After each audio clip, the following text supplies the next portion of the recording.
Bonjour. Après la création d'un atelier et des espaces dans cet atelier, ce troisième tutoriel est consacré à la création d'un item racine, ce qu'on appelle aussi le conteneur de cours ou de module qu'on souhaite médiatiser. Donc, pour créer notre premier item racine, on va tout d'abord sélectionner l'espace dans lequel on va travailler, par exemple le cours 1. On clique sur le bouton droit de la souris, créer un item.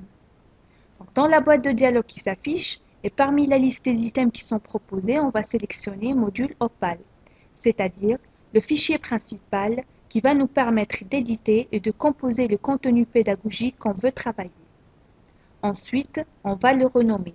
Par exemple, on va l'appeler Mon cours. Puis on clique sur Créer. Voilà, donc nous avons notre item racine appelé Mon cours. C'est un fichier XML. Il est affiché et enregistré à l'intérieur du premier espace. Donc cet item racine est présenté sous la forme d'un formulaire selon le modèle documentaire Opal. Il s'agit en effet d'une interface d'édition composée d'un certain nombre de champs créés par défaut, par exemple titre, objectif du module, introduction, activité d'apprentissage, conclusion, référence générale. Ce que vous allez remarquer parfois, c'est que à côté de certains champs, il y a une croix rouge. De quoi s'agit-il? Eh bien, dans ce cas, il s'agit des champs qui doivent obligatoirement être renseignés, c'est-à-dire être remplis. Parfois, vous allez remarquer aussi des contenus externalisés.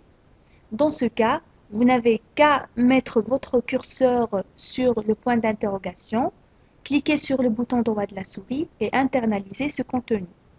Voilà, donc vous pouvez maintenant l'éditer quand vous le souhaitez. Si vous vous rendez compte que cette structure ne vous convient pas, eh bien, vous n'avez qu'à ajouter ou bien supprimer des champs. Comment le faire? Eh bien, pour ajouter des champs, vous allez mettre le curseur dans l'étoile qui est affichée à gauche des champs existants. Par exemple, cette étoile.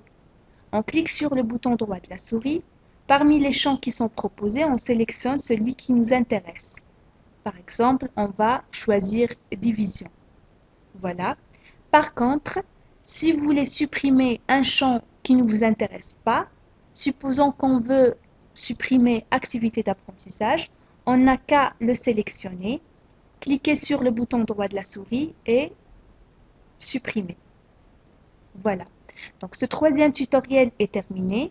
Nous vous proposons maintenant de regarder le quatrième tutoriel dans lequel nous vous montrerons comment remplir ce formulaire à partir d'un exemple de cours qui a été structuré et scénarisé pour correspondre au module Opal.